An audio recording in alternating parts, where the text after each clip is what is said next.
The House will come to order.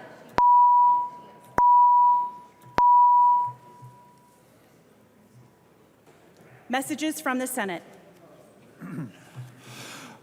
Message from the Senate, Madam Speaker.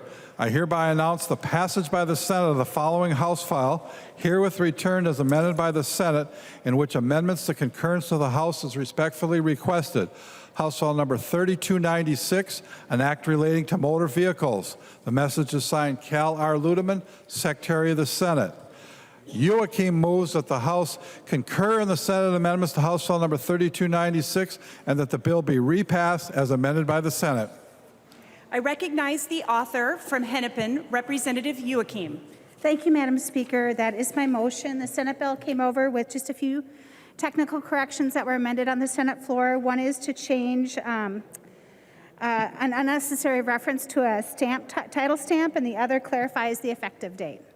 So I would request a yes vote to the concurrence. Any discussion to the amendment? Seeing no further discussion, all those in favor with the motion to concur with the Senate amendment say aye. Aye. Opposed say no. The motion prevails and the clerk will give the bill its third reading. Third reading, House File Number 3296, as amended by the Senate. Third reading as amended by the Senate.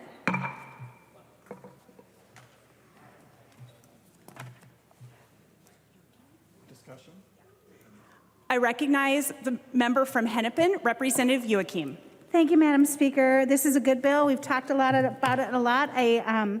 The language will aid consumers and strengthen our statutes, making the systems work better for all. And I don't, Representative Petersburg may have some comments too, but members, I just request a green vote. The member from Waseca, Representative Petersburg. Thank you, Madam Speaker. This is a great bill. Please vote green. Any further discussion? All right, seeing no further discussion, the clerk will take the roll.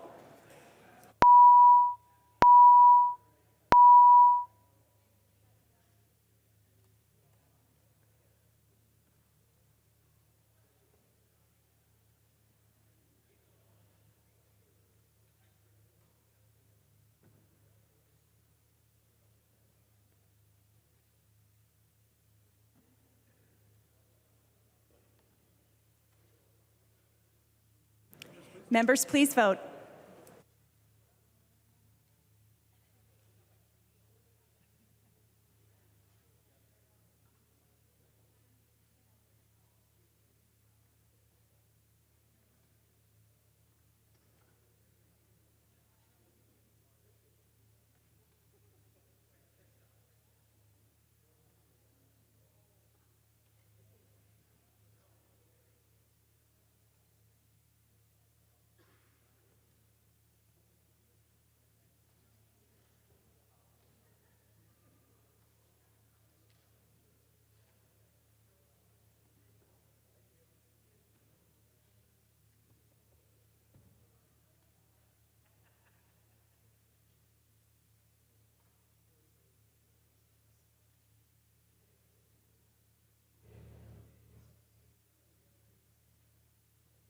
Will the clerk please call the names of those members who have not yet voted? Bliss. Bliss, aye. Bliss, aye. Bowe. There he is. Bowe.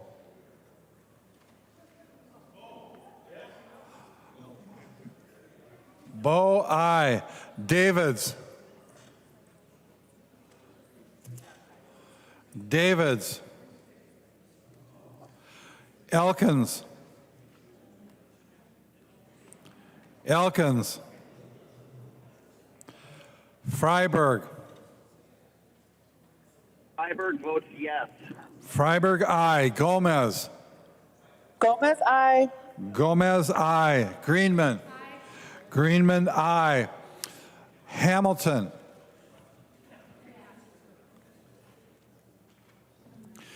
Hamilton. Houseman. Houseman, aye. Houseman, aye. Her. Her, aye. Her, aye. Hertas. Hertas. Igo. Aye, go aye. I go aye. Keel. Keel, I. Keel, aye. Mariani. Mariani. Miller. Miller, aye. Miller, aye. Moran. Moran. Olson B. Olson, B, aye. Olson B, aye. Pinto. Pinto, I. Pinto, aye. Sandsted. Sandsted, aye. Sandsted, aye. Schumacher. Schumacher, aye. Schumacher, aye.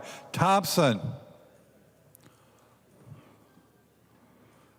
Thompson. Zhang Jie. Elkins is aye as well. Zhang Jie. Speaker Hortman. Elkins, aye. Speaker Hortman. Davids. Davids. Elkins. Elkins, aye. Elkins, aye. Hamilton. Hamilton. Hertas. Hertas. Mariani. Mariani. Moran. Aye. Yes. Moran, aye. Thompson. Thompson. Zhang Jie. What do we got? Zhang Jie.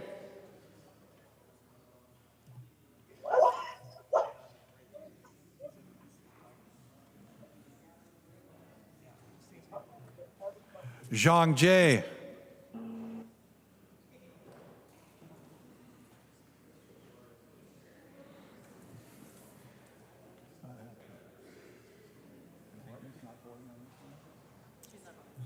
No?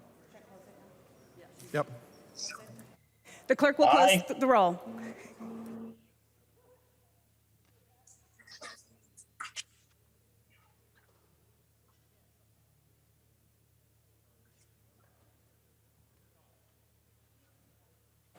There being 127 ayes and 0 nays, the bill has passed as amended by the Senate. Messages from the Senate. Message from the Senate, Madam Speaker. I hereby announce the passage by the Senate of the following Senate files herewith transmitted. Senate file numbers 1391, 2543, 2922, 3049, 3202, 3258, 3287, 3503, 3885, and 4165. First reading of Senate bills. First reading, Senate file number 1391, an act relating to commerce. Carlson moved that Senate file 1391 and House file number 2342, now in the general register, be referred to the chief clerk for comparison. Hearing no objection, so ordered. First reading, Senate file number 2543, an act relating to commerce. The bill is being referred to the Committee on Commerce, Finance, and Policy. First reading, Senate file number 2922, an act relating to commerce. Rasmussen moved that Senate file number 2922 and House file number 4048, now on the general register, be referred to the chief clerk for comparison. Hearing no objection, so ordered. First reading, Senate file number 3049, an act relating to commerce.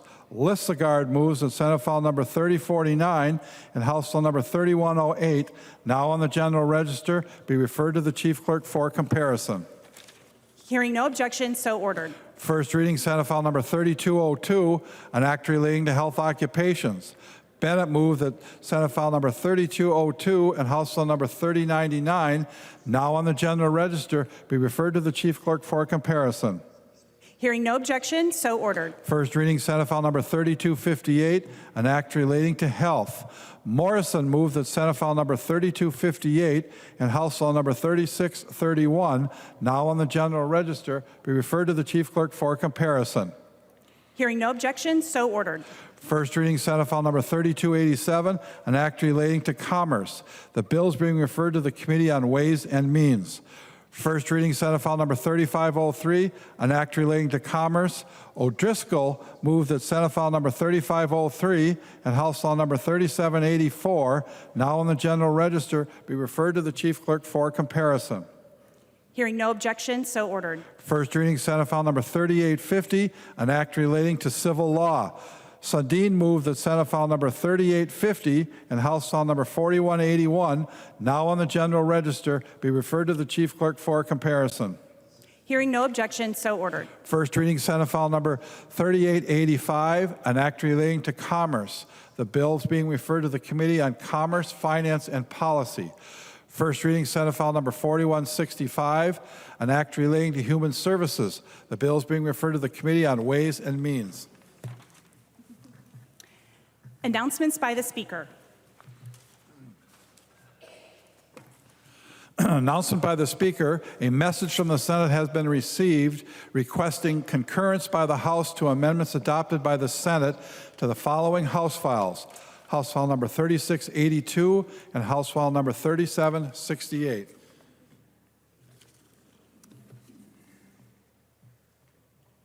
Reports from the Committee on Rules.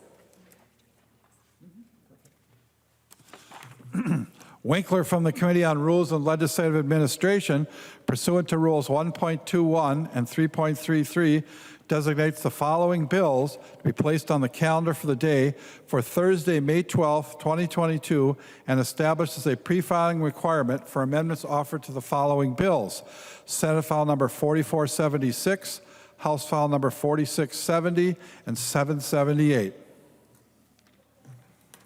Calendar for the day. The first bill on the calendar for the day is House File 2725. The clerk will report the bill. House File Number 2725, number 1 on the calendar for the day, an act relating to judiciary, the second engrossment. I recognize the author of the bill, the member from Hennepin, Representative Edelson, who will explain the bill.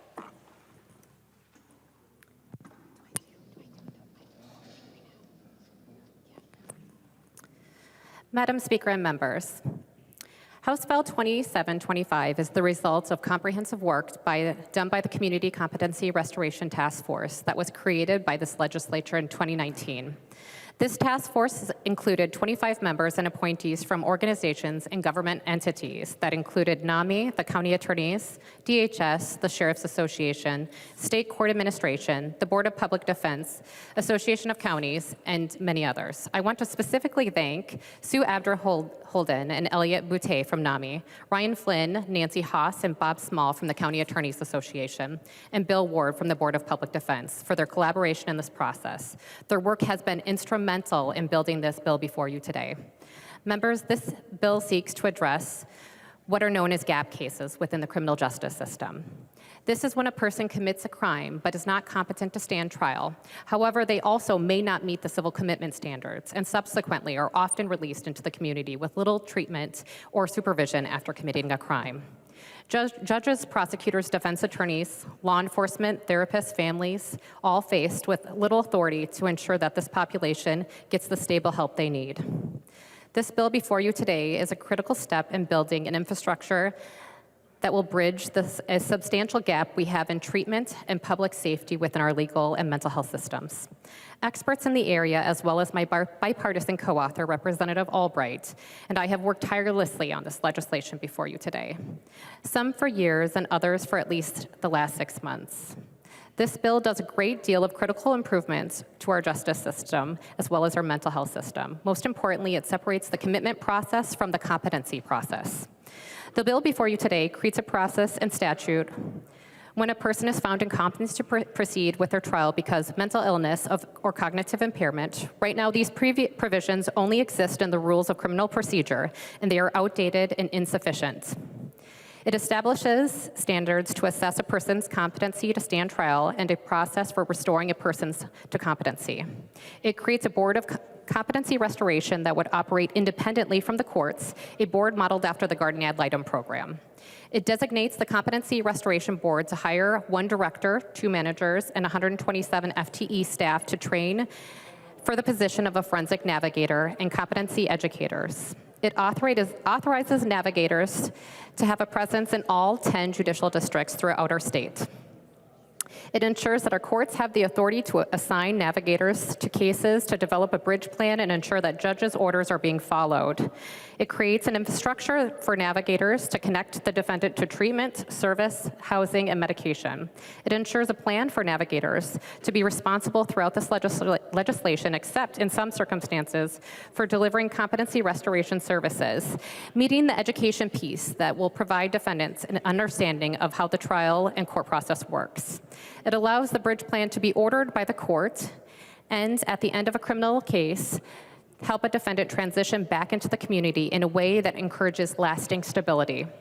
It also provides the court authority to order defendants to competency restoration programs according to the needs of the defendant and public safety.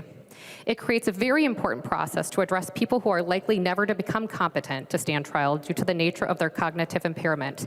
This could be somebody with a developmental disability or dementia, for example. It provides clear timelines and directives on supervision for a defendant to protect the community and constitutional rights of the defendant based on the charges. And lastly, this legislation puts Rule 20 into the rules of criminal procedure into statutes. Members, I would like to acknowledge Paul Pfeiffer's family sitting in the gallery today. Paul was struck and killed in a hit and run in what was later determined to be a car that was driven by his neighbor, Mr. Rice, who struggled with severe mental illness. He was released on a provisional discharge. I have talked to Joseph, Paul's husband, who is standing up, that this is an area we must tackle in depth in the years to come.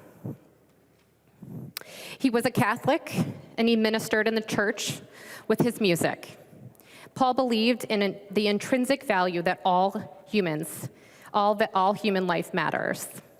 Paul is also someone who struggled with mental illness himself. It is Paul's family's firm belief that Paul's prayers would include Christopher Rice, the man that killed him. While this legislation would not have necessarily saved Paul, it would have absolutely interacted with Mr. Rice to some extent and provided another layer to protect the public. I want to personally thank Joseph, Paul's husband, for your commitment to improve this system in your husband's name. Please know how deeply sorry we are for your loss. With that, Madam Speaker, I would like to yield time to Representative Albright, my co-author, to finish our opening. The member from Scott, Representative Albright.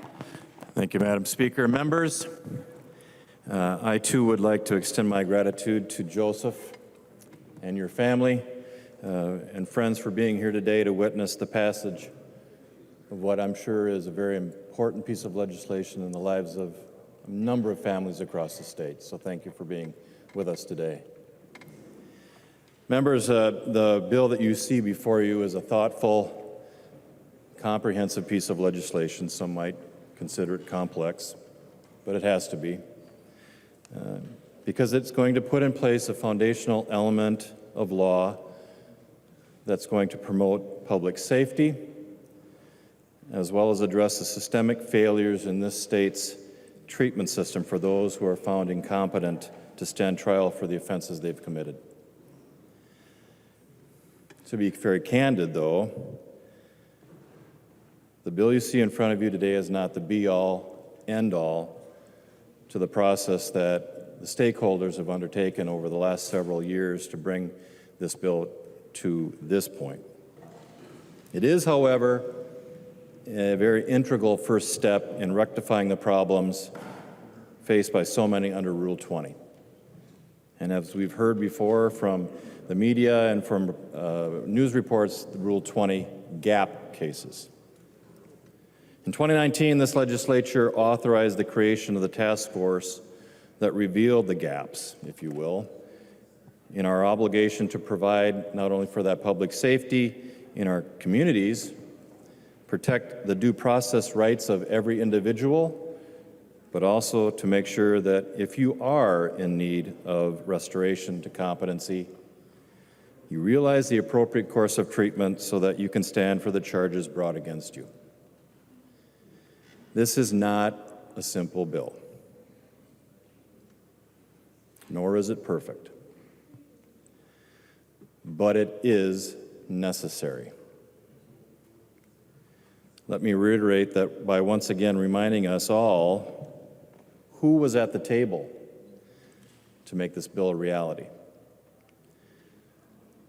The judicial system, the county attorneys, law enforcement, state agencies, hospitals, therapists, clinics, as well as the families that have been so tragically impacted by the failure of the system to protect. They all recognize that we have an inadequate system, unable, candidly, to respond in a meaningful way because of the lack of substantive and, dare I say, accountable infrastructure. The legislation that we are about to pass into law will be a foundational and very meaningful part of what I hope this legislature in years to come will build upon. I want to thank the members of the various committees that we have presented this bill in front of. Your encouragement and your criticism and help in making substantive changes has made it much, much better. And so we thank you. Members, this is the conclusion of a long road. I hope that we conclude on a very high note for the families affected. Thank you, Madam Chair. There are no amendments at the desk. The clerk will give the bill its third reading. Third reading, House File Number 2725. Third reading. Discussion to the bill. The member from Isanti, Representative Johnson. Madam Speaker, members, I want to thank Representative Edelson and Representative Albright for tackling this issue. It's very complicated, very complex, and very much needed. Is this a perfect bill? Absolutely not. But it's much better than the system we have right now. Right now, these people are placed on the streets by DHS, leaving them there, not helping them. This is the way this bill starts the process to getting those people the help they need. It doesn't go in effect for a number of months, but we will be, and unfortunately we will be addressing this again, as this program is brand new, never been done before. We know there's going to be some issues that we got to fix. There's also going to be another part of this bill in this process, not on the criminal side, but on the civil side that we have to deal with, and they're still working on that. But at this time, we do need to get some things in place for those on the criminal side to make things better for them, when possible, hold them accountable, but the main thing is to get them the help they need. Law enforcement has been screaming for something like this for decades, and I'm glad that it's finally here. Thank you. The member from Anoka, Representative Scott. Thank you, Madam Speaker, and thank you, Representatives Edelson and Albright for working on this, and thank you to the stakeholders as well. I know that this bill took a lot of work and a lot of negotiating back and forth. But I do just want to be on the record with some concerns with the bill, and one of them has already been mentioned, in that this bill does nothing to address DHS's unilateral move to provisionally discharge civilly committed individuals, patients. No one is responsible right now for helping those people that are living amongst us. No one's checking in on them right now to see if they might be a danger to themselves or others. That's a big concern for me. And it's my belief, at a very minimum, we should have at least required DHS to pick up the mantle on that again, at least until we can find a permanent solution when it comes to this issue of those that have been provisionally discharged. I will be supporting the bill today, but again, with these reservations. I also have concerns from a public safety aspect, that there may be some people that are still dangerous that are going to be released. Those people that are supposed to be getting help on an outpatient basis, I might have concerns of them, adhering to the bridge plans and the different plans that are set forth in this bill for them to follow.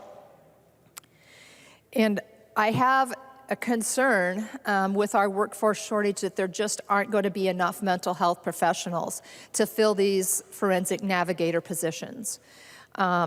There's talk of, I think the fiscal note said that there would be up to 12 per county.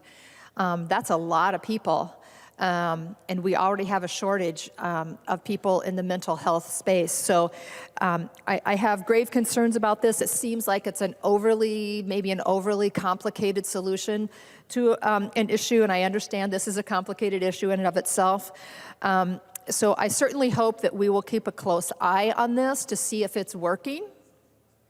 And the one thing that it still doesn't do, in addition to the provisional discharge folks, is between now and the time that this program is set up, there's nothing. There's nothing that's really watching out for these people and keeping the public safe. So again, I'm voting in favor because I believe some first steps need to be taken, and I hope that in the future we can address this issue in its entirety, continuing to work with stakeholders. Thank you, Madam Speaker. The member from Wright, Representative O'Neill. Thank you, Madam Speaker and members. A little over a year ago, there was a horrible tragedy in my district. The Atlantic Clinic in Buffalo was attacked with 4 bombs, an arsenal of weapons, not an arsenal of weapons, it was one weapon, it felt like an arsenal. It was 5 people were shot, 1 person was killed, tragically. And when I started to unwind all that and to take a look at what actually happened, we had a doctor who took out an HRO, so harassment restraining order, because a patient had been following him, threatening him. He had told the court exactly what he was going to do. He told the court he was going to blow the place up, that he was going to use weapons, and he was going to hurt people, so much so that the media would finally pay attention to him. And he did exactly what he said he was going to do. Now, within 2 weeks of the harassment restraining order being issued from the bench, he violated. And that violation was a misdemeanor. And in this bill, it would be a targeted misdemeanor. So I want you to pay attention to that, a targeted misdemeanor. It's not a simple misdemeanor. And maybe Representative Edelson can explain more in a minute what the targeted misdemeanors are, because it's really important. It's lumped in with the gross misdemeanors. But in any case, he violated, he had a targeted misdemeanor according to this case. And what did not happen is that a judge did not make a finding that he was mentally incompetent to stand trial. Now, our prohibited person statute, 624.713, so you're prohibited from owning, possessing, or purchasing guns, says if you have been found incompetent to stand trial, you cannot possess or purchase weapons. There was no finding because a city attorney dismissed the misdemeanor. Now, in this bill, once a finding has happened at the court, that misdemeanor is still dismissed. And there's a distinction between just a simple misdemeanor and a targeted misdemeanor. But in this case, it would have to be a judicial finding, which is the trigger for a prohibited person. So that is in here. I want you to know that that is in here. But my concern is this. What happens after? So his gun rights will be taken away because if you are found incompetent to stand trial, you are a prohibited person. And that does happen in this. And it happens for all misdemeanors in this, because if you're found incompetent by a judge, you are a prohibited person. But what I don't know what will happen in this bill is that when you've got a targeted misdemeanor or a gross misdemeanor, it says that the judge must dismiss within 30 days of the competency finding, so once the report comes back. But here's the thing about court. So if the charges are dismissed, then the court doesn't really have any say over your life anymore. So if Representative Edelson would yield for a question, I just have a quick couple questions. She will yield. Representative O'Neill. Thank you, Madam Speaker. So Representative Edelson, in this bill, I appreciate the fact that you did get to the specific situation in my district, and with a targeted misdemeanor, if you'd like to speak as to what targeted misdemeanors are, that'd be great. But most importantly, what happens after the misdemeanor, the gross misdemeanor, the targeted misdemeanor, and even eventually the felony? What happens after those are dismissed? What happens with this person that may or may not be competent, who may or may not still be dangerous? Because there's no connection, if I understand this bill correctly, connection to civil commitment. So what happens with that person? Representative Edelson. Thank you, Madam Speaker and Representative O'Neill. I watched what happened in Buffalo, and that I think we all did. Eyes were on your community, and that was a terrible tragedy. So with the targeted misdemeanors, things like HROs, making sure that we would have this under this bill, it's for 1 year we would be able to actually have that case open. And with the navigator on that, making sure that we are connecting with stable housing. The really critical thing in this bill does is it separates civil commitment from the process right now of competency restoration. So right now, under competency restoration, in that case where it happened in your community, I don't believe he was civilly committed. The judge would not have been able to order medication. We actually taking the Jarvis, which Representative Johnson, you talk a lot about the Jarvis order, which only applies to civil commitments. This would not only allow us to stabilize that person, but also ensure that they are getting the medication, and the navigator would be watching them. And hopefully that answers your question. Representative O'Neill. Thank you, Madam Speaker. Thank you, Representative Edelson. If you'd continue to yield. She will. Representative O'Neill. Thank you, Madam Speaker. So really the question, Representative Edelson, is what happens after these charges are dismissed? Because then the court doesn't really have anything to tie to say, okay, we've got this charge, because now that charge isn't there anymore, right? So that's what dismissed means. So what happens with the navigator? What happens with all of the court-ordered treatment and follow-up? At that 1 year or even 30 days, in the case of the targeted misdemeanor, gross misdemeanor, just after 30 days, it must be dismissed. So then what happens? Representative Edelson. Madam Speaker, Representative O'Neill, in that instance, the person does have constitutional rights, which is something that we, trust me, went back and forth on. The reality is we have laws in our books that we have to follow. We cannot follow somebody into perpetuity because they have mental illness or because they have committed a crime. We just cannot do it. So, we struggled with that, though, I promise you. The county attorneys, we went back and forth with NAMI and trying to figure this out with the Board of Public Defense. These are not easy situations that we're talking about. The instances where somebody may be dangerous, it's honestly what happens is we hopefully stabilize them. We connect them to services, we get them in a good place where hopefully they're not going to commit a crime, and we off-road them, which is right now not happening. They're just cycling through this system in and out, and it's costing Minnesotans a lot of money, and it's also putting our public at risk. So what we have here is a really good solution, and again, hopefully that it provides a little bit more context. Representative O'Neill. Thank you, Madam Speaker. Well, so that's exactly my concern. So let's just take a step back. We have mental health courts, we have drug courts, we have veterans courts, and the reason they work is because they extend quite some time, months, sometimes over a year. And, I spent a lot of time before I was the author to expand specialty courts across the entire state. I spent a lot of time sitting all day in court, reading court cases, listening to the arguments, looking at the charges for those that were sitting in mental health court specifically, and for drug court. And the reason it works is because they're connected to the court for such a long time. My concern in this bill is 30 days. 30 days just isn't enough. Look, you know, I told you many times I worked at Minnesota Adult and Teen Challenge, and I can tell you, for someone that has addiction issues, and there's a duality sometimes, there's the dual diagnosis of both addiction and mental health, and they cross over, especially when you're talking about criminality. There is a plethora of crossover there. So when you've got someone that is getting sober, my experience at Teen Challenge was frequently that it would take about 3 months to get to the place in their life where they were actually free of the chemicals.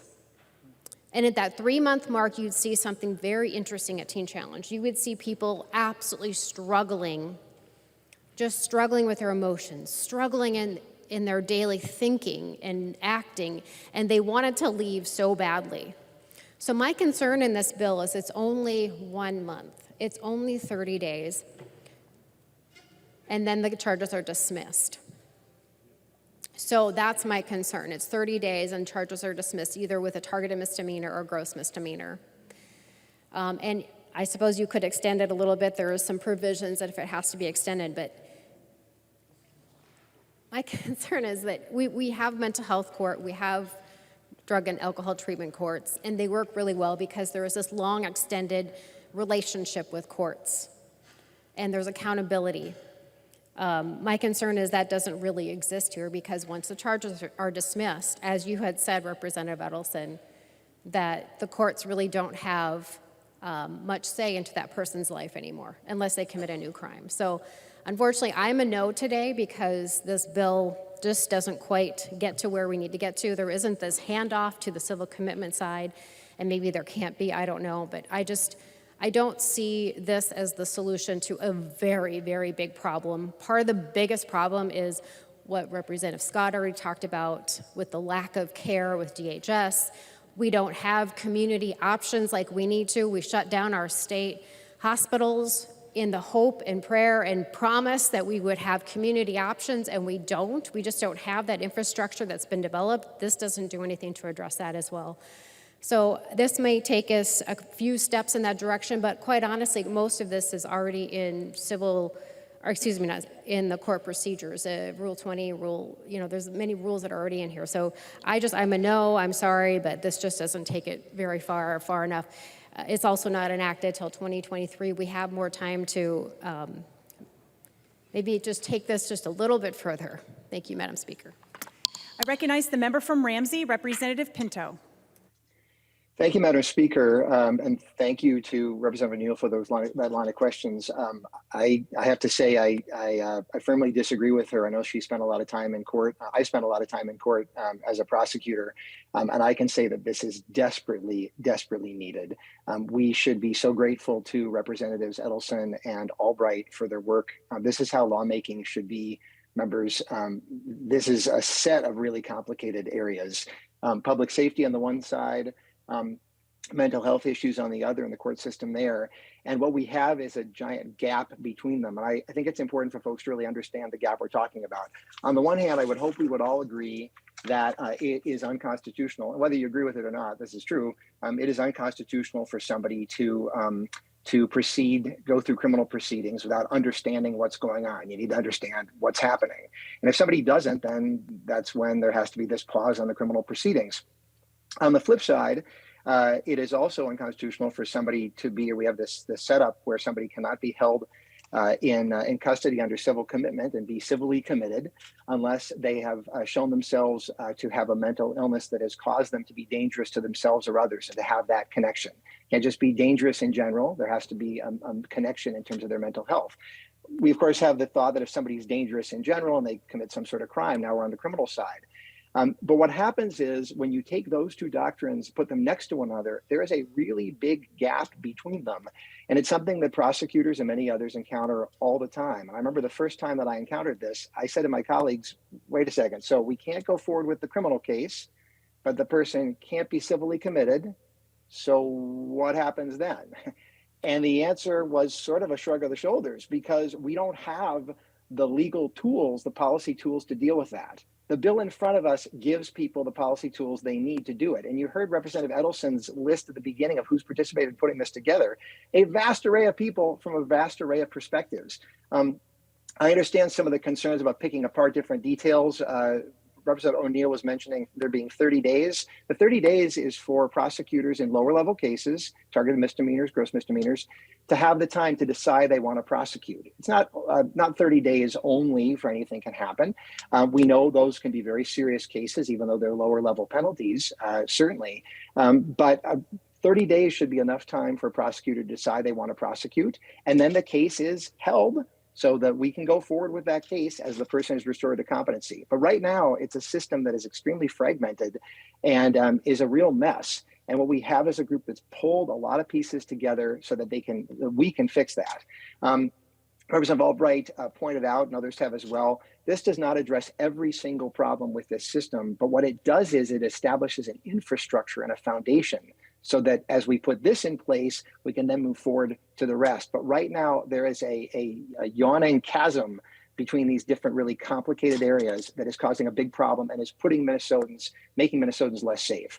So in voting yes to this bill, members, you will be making a big step forward to having Minnesotans be safer. You're being asked to do so by police, prosecutors, defense attorneys, civil liberties advocates, mental health experts, and many, many others. Please join them and join Representatives Edelson and Albright. Thank you so much to them for their work in voting yes on the bill. Thank you, Madam Speaker. Further discussion to the bill. I recognize the author, Representative Edelson. Thank you, Madam Speaker and members. The system we have right now is not working, Representative O'Neill. You and I don't sit in the courtrooms when judges are pleading for us to do something. We have county attorneys here begging us, please do something.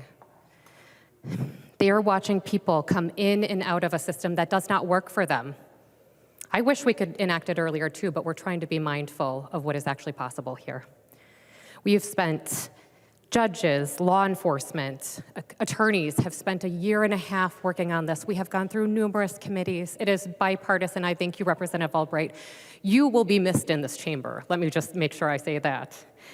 To the point that you were mental health courts, I just want to address that you have to be able to say you can plead guilty.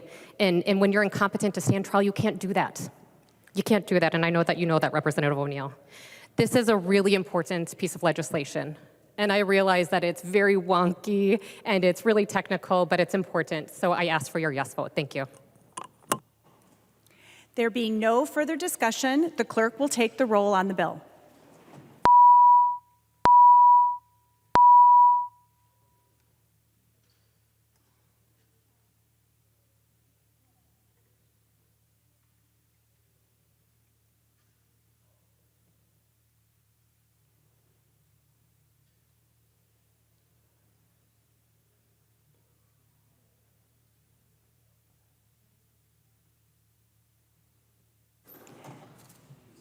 Members, please vote.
Will the clerk please call the names of those members who have not yet voted? Bo,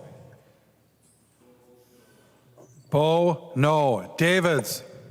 David votes aye. David's aye. Freiberg. Freiberg votes yes. Freiberg, aye. Hamilton. Hamilton votes aye. Hamilton, aye. Hassan. Hassan. Hausman. Hausman, aye.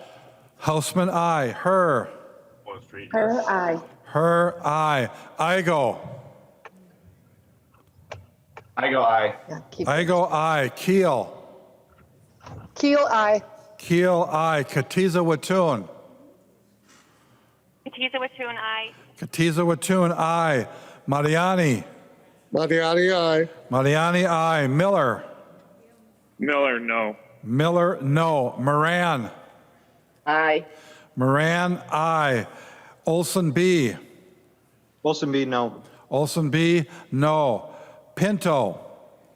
Pinto, aye. Pinto, aye. Sandsted. Sandsted, aye. Sandsted, aye. Schumacher.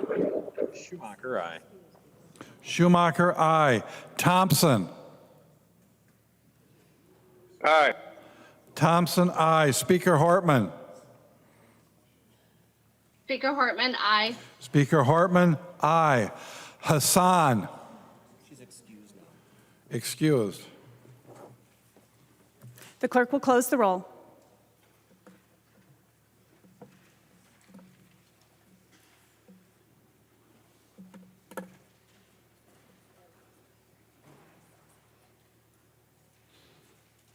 There being 102 ayes and 31 nays, the bill is passed and its title agreed to. The next bill on the calendar for the day is Senate File 3008. The clerk will report the bill. Senate File number 3008, number 2 on the calendar for the day, an act relating to liquor, the first engrossment. Representative Stephenson, would you like to put the House language in the bill before you present it? Yes, Madam Speaker. The clerk will report the amendment. Stephenson moves to amend Senate File number 3008, the first engrossment as follows. The amendment is coded DEA 2767. All those in favor of the amendment, please say aye. Those opposed say no. No. The motion prevails and the amendment is adopted. Representative Stephenson. Well, thank you, Madam Speaker and members. The liquor bill is here. I know a lot of people in this chamber have been waiting a very long time for this bill, and I'm really proud to bring it to you today. You know, over the last several years, the landscape of the alcohol industry here in Minnesota has changed dramatically. The craft movement has introduced hundreds of new businesses in all corners of the state. Minnesotans value those businesses. We enjoy spending time at craft breweries on a nice summer evening or a specialty cocktail at a local distillery on date night. Minnesotans want to see those businesses grow and prosper and are interested in seeing barriers go away. At the same time, the businesses that constituted the liquor industry before the craft boom are also valued members of our community. These businesses provide good, well-paying jobs, and the systems and laws that sometimes puzzle the average person often have important policy justifications rooted in consumer protection, consumer choice, and public safety. But Minnesota's liquor laws are not written in the stars. Just because they are doesn't mean that they should forever be. Our job in the legislature is to constantly review the laws, determine if they're serving the best interest of the people of Minnesota, and make changes as they're appropriate. And I think in a number of areas we could be doing better. We can have laws that support local breweries and distilleries while still protecting the safety of consumers and encouraging a competitive and robust marketplace. We can have good union jobs and a strong craft industry. And towards the end of the last session, I said on the House floor that I wanted to see a significant liquor bill pass in 2022. And since session adjourned at the end of June, I have been working hard to make that happen. I've been meeting with people who are involved in the liquor industry at all levels, producers big and small, distributors, retailers, trade groups, regulators. I've been all over the state, from Ely to New Ulm, from Rochester to Bemidji, visiting businesses of all shapes and sizes. In October of last year in the Commerce Committee, we had a comprehensive liquor bill hearing. We actually heard 30-plus liquor bills that day. Thank you to the members of the Commerce Committee for sitting through that very long hearing. We threw the doors open. We took a comprehensive approach. The bill on the floor today is a culmination of all of the work of those committee members, myself, and our great staff, and I'm really proud of it. So what does this bill do? This bill frees the growler. It ends the absurdity of Minnesota being the home to the only 5 breweries in the country that can't sell off-sale directly to their consumers in their tap rooms. It also allows broad flexibility to small craft brewers and distillers all across the state to sell different package sizes to consumers. After passage of this bill, you'll be able to go to your favorite local brewery and buy a 6-pack, and you'll be able to go to your favorite local distillery and buy a 750 milliliter bottle of craft spirits. It also eliminates the cap on cocktail rooms, which allows distilleries to grow without fear of losing that amenity.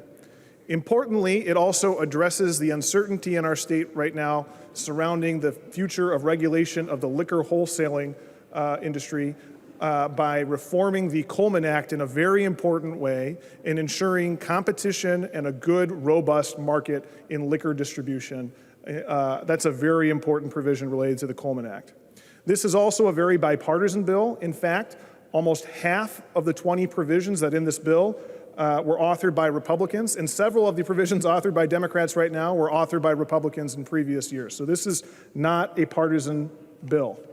I want to thank a lot of the members who contributed and also our great staff who worked on this bill, among them Chris Klayman from House Research, Ashley Eng from House Fiscal, and of course, I've said positive words about him on this floor in the past, but I would be remiss if I didn't thank Simon Brown, our committee administrator, yet again for his excellent work. And with that, Madam Speaker, I know there are some amendments.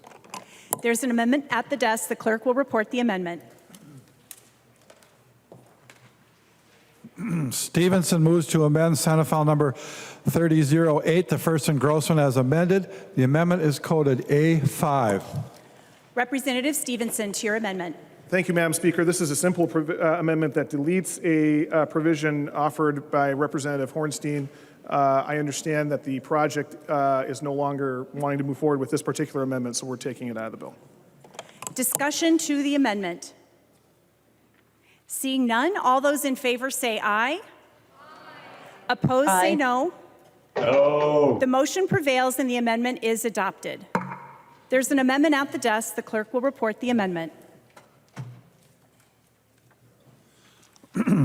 Franzen moves to amend Senate File Number 3008, the first engrossment as amended. The amendment is coded A9. The member from Douglas, Representative Franzen. Madam Speaker and members, so the A9 permits the city of Alexandria, which is the city that is easy to get to and hard to leave, very true, to issue a wine and strong beer license for its North American Hockey League events at the Runestone Community Center, where Representative Paul Anderson is blessed to represent the actual facility, the Runestone Community Center. I have the parking lot. So I have talked to the bill author, and he has agreed to take this as a friendly amendment. So thank you for your support. Further discussion. Representative Stephenson. Thank you, Madam Speaker, and thank you, Representative Franzen. That's correct. This is a friendly amendment. I would urge members to vote yes. Seeing no further discussion, all those in favor say aye. Aye. Opposed, say no. The motion prevails and the amendment is adopted. There's an amendment at the desk. The clerk will report the amendment. Munson moves to amend Senate File Number 3008, the first engrossment as amended. The amendment is coded A6. The member from Blue Earth, Representative Munson. Thank you, Madam Speaker and members. This is an amendment for the city of Madelia, also known as the Pride of the Prairie, and the pheasant capital of the world, or at least the pheasant capital of the United States, one of those two. We have in a small town of Madelia on Main Street, which suffered a devastating fire a few years ago and has been rebuilt, we had a wine cafe open, and their business model was to sell wine and to be able to sell bottles of wine. The City Council was excited about this business. The Economic Development Council was excited about bringing this new business to town to employ people and to bring jobs and to be able to sell wine. And even though the city council approves it, there's a provision in our state law that prohibits a city with a municipal liquor store from issuing off-sale permits to other stores. So the city council asked for this legislation, and in your email, you have a letter from all the city council members asking for permission to issue liquor licenses to other businesses in the city. And that's what this amendment does. It simply allows local control. Now, many members here have municipal liquor stores, but we also have city councils that would like to offer this to grow businesses in their community. So this is a simple amendment that gives the city the authority to issue an off-sale permit to a business in their city. Local control and freedom. Thank you, members. I encourage you to vote yes. Discussion to the amendment. Representative Stephenson. Thank you, Madam Speaker, and it's kind of fun to learn a little bit about all the different places around the state here, Alexandria and Medelia, the various sayings. I unfortunately have to ask members to vote against the Munson amendment. This is a bill that is a compromise measure, as I mentioned, with buy-in from stakeholders, but this amendment unfortunately has some opposition. And I would say that, you know, we have a three-tiered system in Minnesota, as many people are aware, and this bill violates that three-tiered system, and so I would ask members to vote no on this amendment. Further discussion. Representative Munson.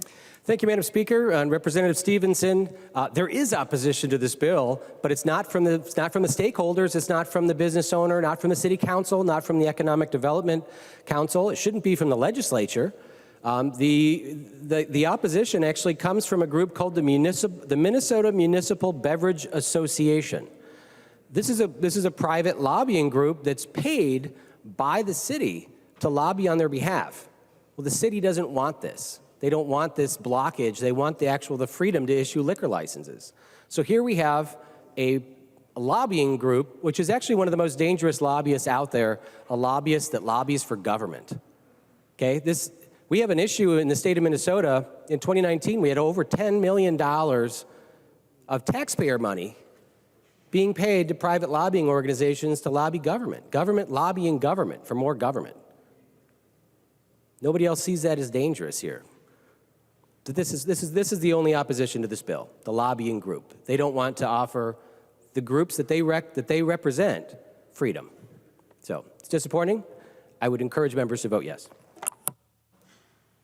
Seeing no further discussion, all those in favor of the amendment say aye. Aye. Those opposed say no. Aye. No. The motion does not prevail and the amendment is not adopted. There's an amendment at the desk. The clerk will report the amendment.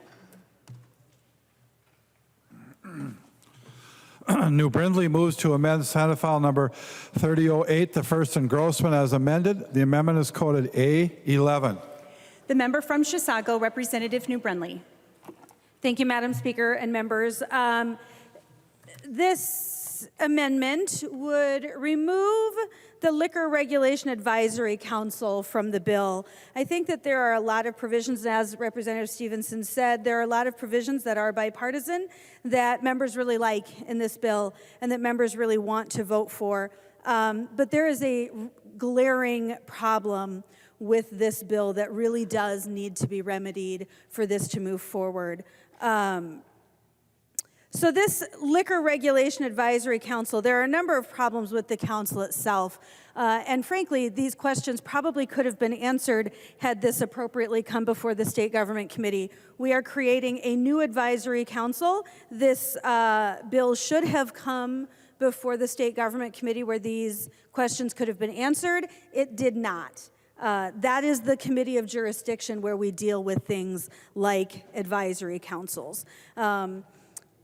But when I look at the language itself, I just want to draw a couple of things to your attention with the language and the support. First and foremost, we have quite a few advisory councils in the state set up through legislation, things like the LCCMR Council. And their charge is to make decisions that are in the best interest of the environment. We've got the Workers' Compensation Advisory Council. Their charge is to work in the best interest of workers. We've got lots of different councils that function this way. And they're all there, they all exist to support entities outside of themselves. This commission, the Liquor Regulation Advisory Council, this council will function very, very differently. And I want to be very clear, while all of these other provisions, while all of these other councils function and the members of the council work in the best interest of others, this council is set up to work in the best interest of itself. This is a council set up with self-interest in mind as opposed to the interest of others. That is clearly a glaring problem with the council itself.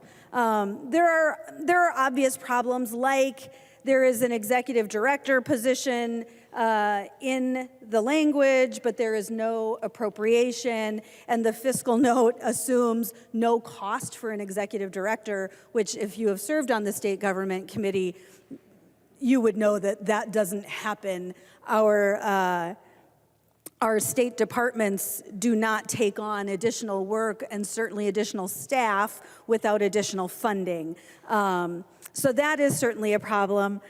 I would also suggest that this is going to be binding. What happens with this advisory council is going to be binding, whether you like it or not, whether you want it to be or not, whether that's your intention or not.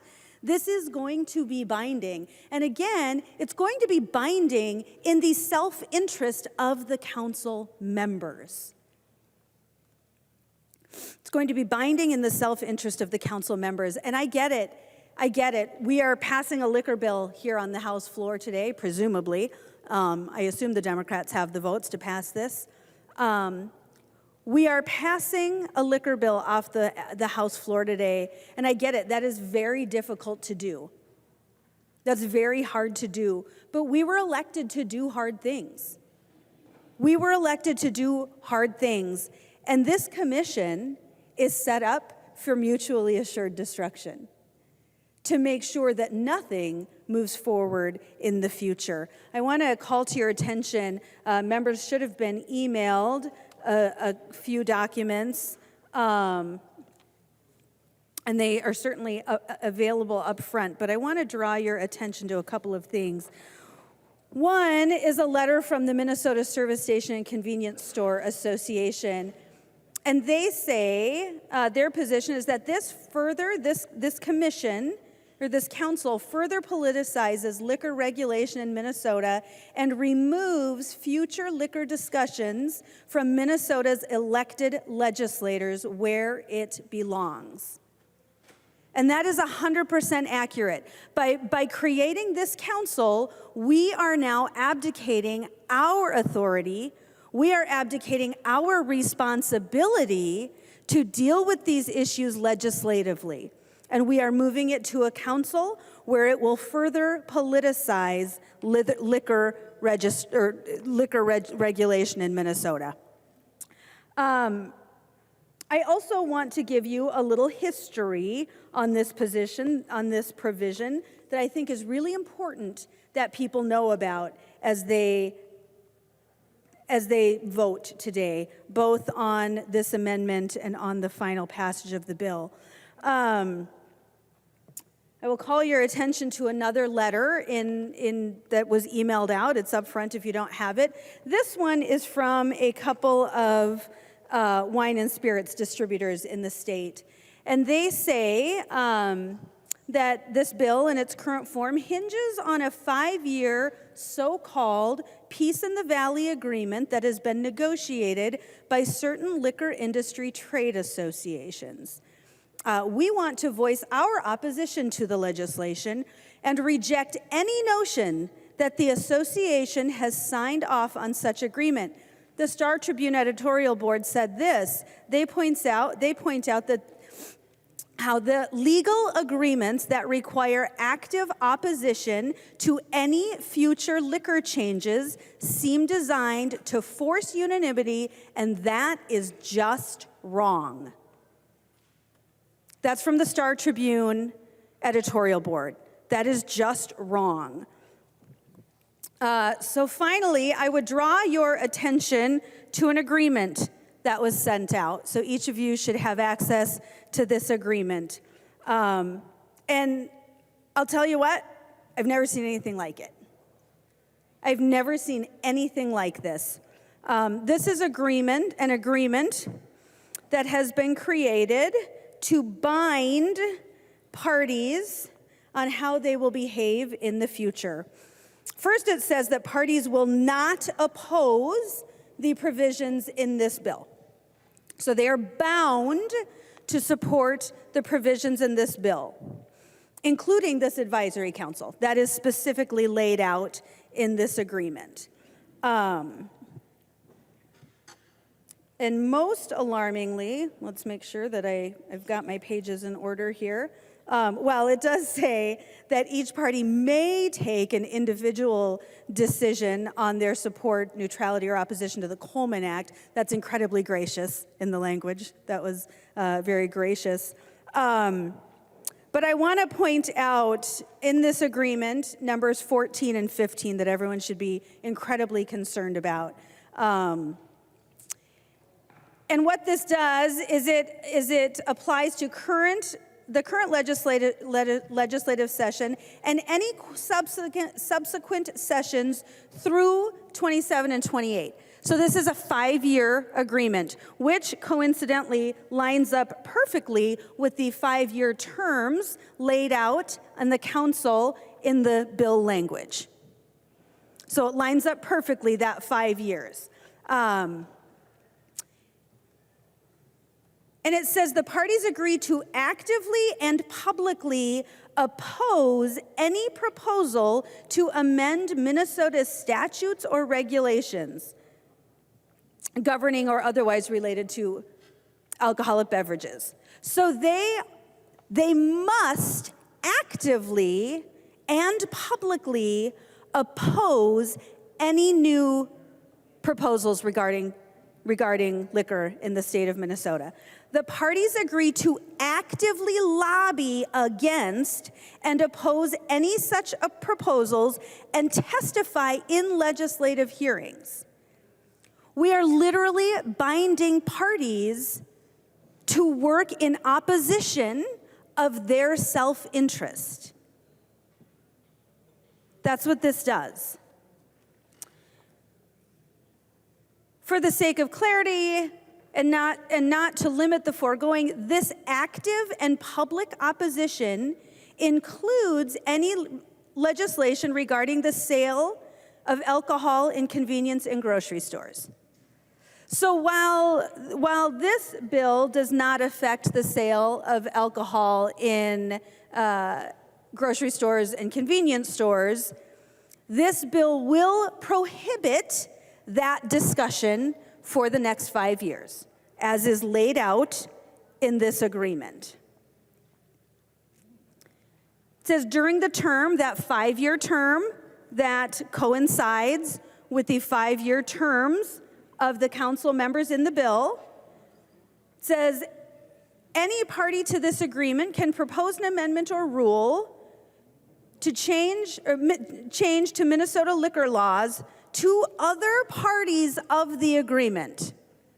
So they can't take those potential changes to us as legislators. They are only allowed to take them to other parties involved in the agreement. That's it. They cannot come to us as legislators. They are only allowed to take this to other parties to the agreement. And again, of course, this lines up perfectly with this new Liquor Regulation Advisory Council. This has been floating around, this agreement, this contract has been floating around. I was told today that people are not signing it. It's just a handshake agreement. That's an agreement. This is mob boss level DFL politics like we haven't seen in a long time in this state. This is Zach Stephenson's good old boys club that he's setting up here to deal with liquor laws in the state of Minnesota. And I would encourage members to vote yes on this amendment. To achieve the result already achieved, Representative New Brindley has taken her seat.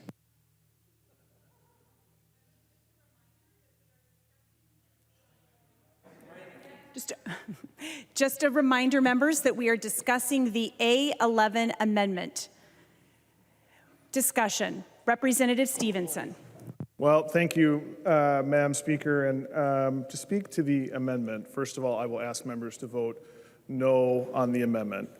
What this provision in the bill does is create a liquor advisory council that consists of people representing each of the 3 tiers that we have in Minnesota. It brings them together, as Representative New Brindley mentioned, in a manner similar to other advisory councils, and we have many of them in Minnesota, to provide guidance to us about what is often a very obscure and in the weeds area of law. I have often observed that no one runs for the Minnesota House to shape our state's liquor laws. That's usually not why people do this. We come here for many reasons, and it's not to say that liquor isn't important, but that's usually not the motivating factor. And so we have a lot that we can learn about these oftentimes hard to understand regulations from the people who actually have to work in the space. The decisions of the Liquor Advisory Council are not binding, despite what Representative New Brindley was articulating. There is nothing in the bill that says they are binding. They are recommendations. And in fact, this legislature routinely does not follow the recommendations of advisory councils. So I don't know why this one would be any different than the others. I find it odd to hear Representative New Brindley complain that there's not an appropriation for the executive director. It's unusual to hear Republicans complain about us not spending money on government staff, but we'll take that. I understand that this provision is not everyone's favorite provision in the bill. It's not nearly as fun as freeing the growler. I mean, I get that. But that's the nature of compromise. No one is thrilled with every provision in the bill.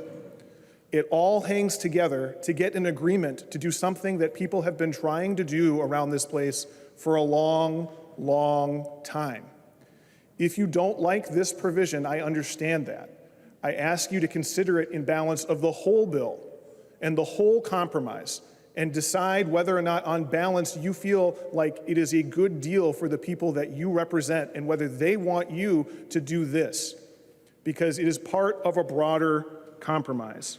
I do want to speak very briefly about the agreement that Representative New Brindley shared with the body, which I will point out is not in the bill. There is nothing in the bill about this agreement. Nothing. And if I'm wrong about that, I'm sure Representative New Brindley will pop up and point out page and line where it references this agreement or 5 years of anything in the bill. It does not. Representative New Brindley said that we are binding parties. We are doing nothing. This is not an agreement that the legislature has signed or brought or drafted. I have signed nothing. No one has signed anything. I haven't shook any hands or agreed to anything on that. It can't, first of all, it can't be done. We can't bind a future legislature. I may not be here in a few months. That would be good news for a lot of you, I think, if that happens, but that's certainly not what I'm hoping for. But I can't bind a future legislature. We can't bind a future legislature. People can decide to talk about whatever they want to talk about, which is why it is frankly absurd to say that this bill prohibits a discussion. That's absurd. The agreement's not in the bill. The discussion can continue. In fact, I will go all the way back to the amendment and say that one thing that I heard very consistently when I traveled across the state, having a lot of conversations from stakeholders in the craft space, craft breweries, craft distilleries, is that they were very frustrated that people in the traditional three-tier system wouldn't come to the table to even have a discussion. That decisions were being made behind closed doors and they weren't a part of it. Guess what the Liquor Advisory Council does, guys? It creates a table that the craft people are at alongside the legacy people and forces them to meet in public to talk about ideas that are brought to the table. It does exactly what they have been asking for. If you want a transparent discussion about liquor, this is it. This is what has been asked for. And we can absolutely have discussions about any provision in here. Look at the language of the bill, read the bill. There's nothing in there limiting what can be discussed. So this is a compromise, and I ask for a no vote on the amendment. The member from Otter Tail, Representative Rasmussen. Thank you, Madam Speaker. I rise in support of the new Brindley amendment. I think as we look at this Liquor Regulation Advisory Council, it is entirely made up of private interests looking out for private interests, and unfortunately we don't see the public interest represented. For example, when we're thinking about liquor regulation, we would think that public health would be an important consideration. There's no member from the public health community on this council. Secondly, public safety. This is an intoxicating substance. There's no representative from the public safety community on this advisory council. And even, Madam Speaker, even if those roles were on this advisory council, I think as a legislature, we ought to take pride in the work that we do, that our committees do. This 12-person council is all appointed by the governor to review and recommend legislative changes to the legislature. And I think, looking at this session, we had hearings, we met with interested parties as this liquor bill came together, and this is work that we can do as a legislature without the council, and so it asks support for the new Brindley amendment. Further discussion. The author of the amendment, Representative New Brindley. Thank you, Madam Speaker. And thank you, Representative Rasmussen, actually. I didn't actually address that in my comments, but not only is there no member from the public safety community, there's no member representing public health interests, there's also just no member of the public. Again, this is a very unique council in that it is entirely self-interested.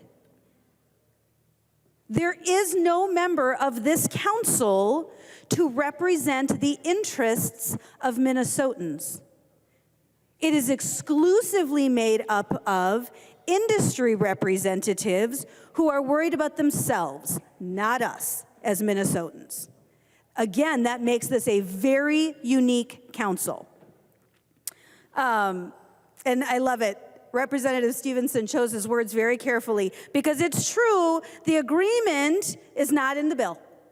It's not in the bill. The bill doesn't prohibit discussion. That's true. But the agreement sure does. The agreement sure does. And like I said, from two different people today, I heard, yep, no signing the agreement, but there's just a handshake deal on it. So you can pretend all you want that it doesn't exist, that it's not real. It is. It is real. You all have a copy of it to take a look. And I would encourage you to do so before you vote on this bill. And also this idea that it wouldn't be binding. Of course it's going to be binding. That's how these councils work. If we have a workers' comp issue come before us, it's because the Workers' Comp Advisory Council agreed on it. That's how it works. That's how it works. Again, we can't be more clear on this kind of language and what we are doing through legislation here. This is a bastardization of the process. This is ugly. This is ugly politics. This is about as ugly as it gets. And like I said, we haven't seen this in a long time. I think particularly in Minnesota, we have a good reputation actually for how we do politics. But not this. This absolutely, I'm sorry, but the characterization was accurate. This is mob boss level politics. Something surely only a lawyer and politician could come up with. I would support this amendment. There being no further discussion, all those in favor of the amendment say aye. Aye. Those opposed say no. No. The motion does not prevail and the amendment is not adopted. There are no further amendments at the desk. The clerk will give the bill its third reading as amended. Third reading, Senate File Number 3008, as amended. Third reading as amendment. Discussion to the bill. I recognize the member from St. Louis, Representative Olson. Thank you, Madam Speaker, and thank you, members. And I'm really excited to speak in support of the bill before us today. And first of all, I just want to say a big thank you to Chair Stephenson for all of the work he did.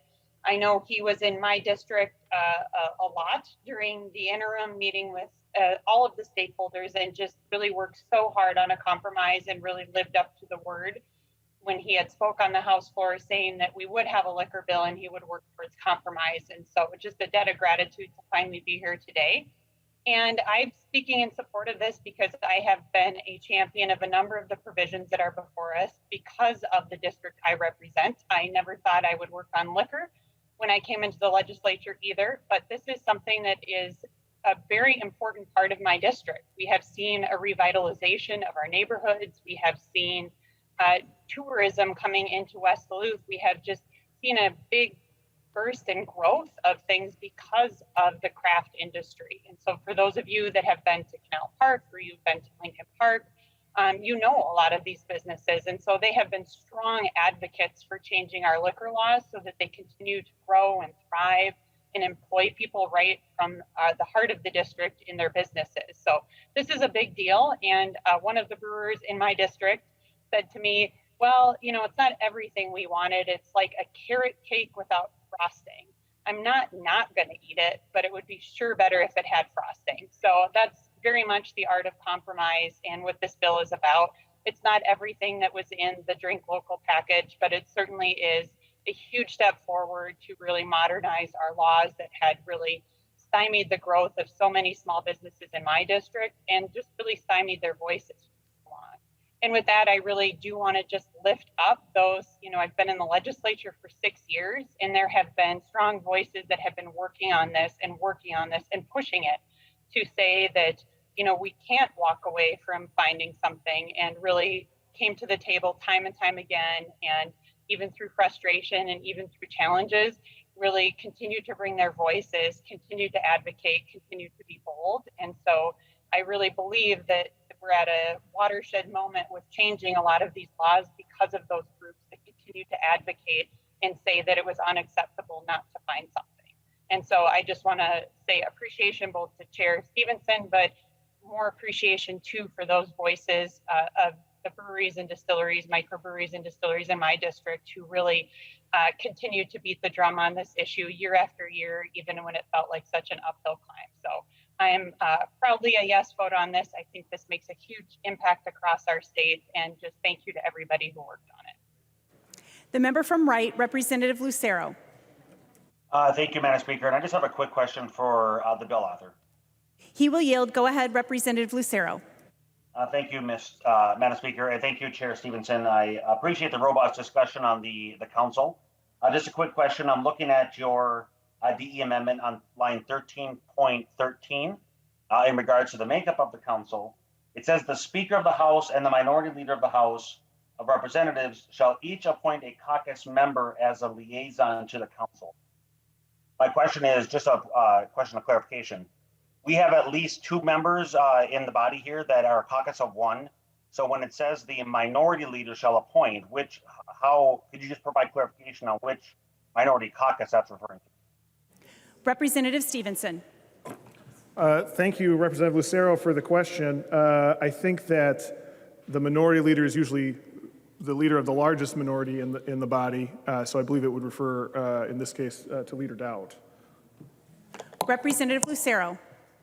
Thank you, Madam Speaker. And if you would, okay, and I appreciate that answer. And if you would just yield for one more question then. He will. Go ahead, Representative Lucero.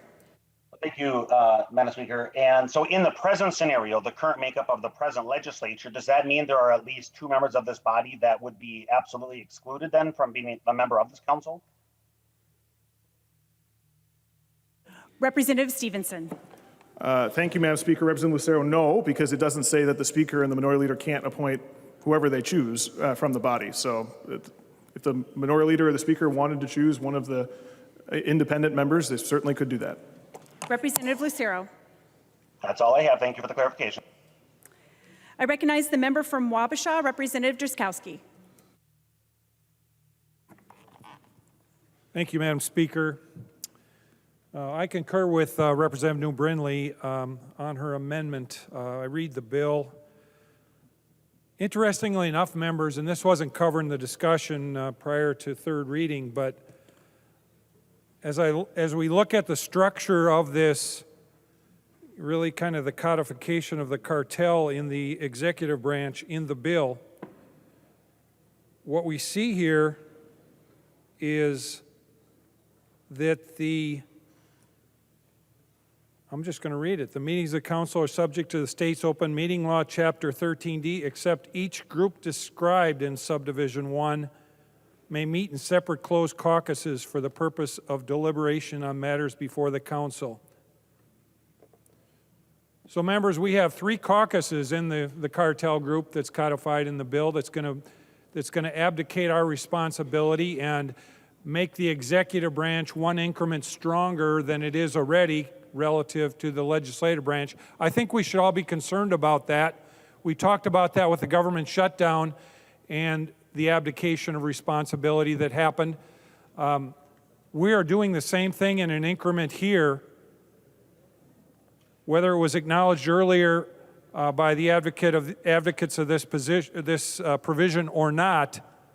We are making the executive branch stronger, abdicating our responsibility to them. And that is not, members, what the people who elected each and every one of us here expected when they sent us here. Now, in the language I just read, each of them are allowed to caucus outside of the open meeting law. So they can have, so the retailers, the wholesalers, and who was the third group in the cartel?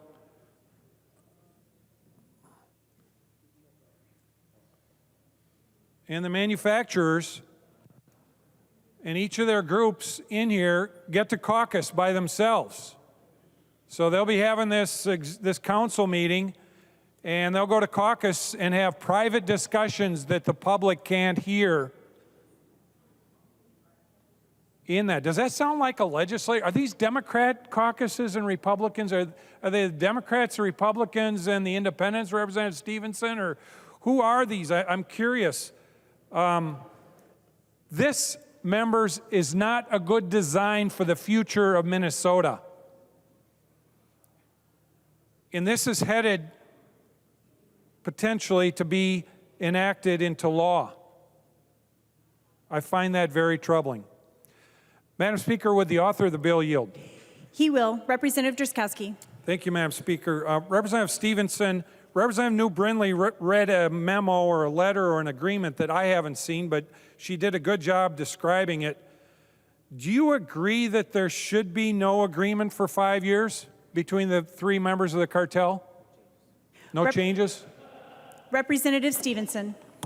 Well, Representative Drazkowski, I wouldn't presume to tell groups that are outside of the Capitol who have the right under the First Amendment to associate with each other and discuss what they want, tell them what to do.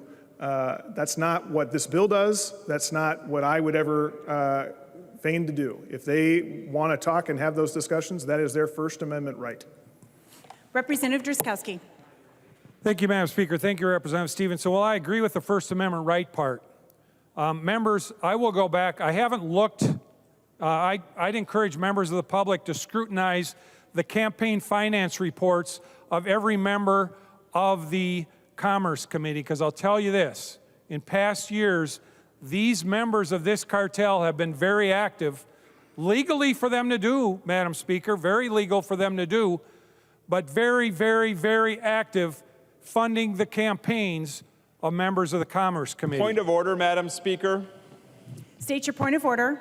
Madam Speaker, frustration with a bill does not allow a member to impugn the motives of members or their reasons for bringing a bill forward or not bringing a bill forward. You wouldn't want that to be done to you, and it is not permissible to do it to anybody else in this House. Representative Drazkowski is out of order. I would just remind the body that it is not the person, but the measure that is subject of the debate, and it is not allowable to arraign the motives of a member. Representative Drazkowski. Thank you, Madam Speaker. Thank you, Representative Winkler. Matter of fact, Representative Winkler, I wasn't talking about any members here. I was talking about the efforts of these three distinct, very powerful groups in their efforts to influence this body. And they've done it over and over again, year after year that I have been here. I have seen it in the past firsthand. I have no idea what they have done this year or last year. I haven't looked at those records. But I would encourage the public to be very, very conscious of this. If you're interested in liquor issues, these three components of the cartel are very active trying to influence things here at the Capitol. And members, Madam Speaker, we're seeing that influence actually coming in the form of legislation that gives them their whole brand new table, as the author pointed it out, their own brand new table in the executive branch. And it's in the bill. They're all going to get to sit now in the executive branch and bring forward something that has some sort of hush-hush agreement, as Representative New Brindley pointed out in her discussion of a memo that I don't know if it was shared widely or was leaked or how it got here. I haven't seen it yet. But this, members, citizens of Minnesota, is very, very, very troubling. For that alone, I'm opposed to this bill, Madam Speaker. But I also like to talk about and bring to note to members some other elements of the bill. If you look at the direct shipments of wine section in the bill, now we're on pages 18 and 19 and 20 of the bill. We create brand new licensing requirements. And Madam Speaker, members, I understand the discussion around this that took place in the Commerce Committee, other committees afterwards, and maybe even in the House earlier today. The discussion was, well, this is one area where you've got one group of people producing and shipping wine who aren't taxed, and you got other group that isn't, okay? So what we're going to do is we're going to increase the tax on a portion of the wine shippers throughout this country to take more money, more tax money, raise taxes, and bring more tax money into the state of Minnesota. Madam Speaker, we have a $9.2 billion surplus.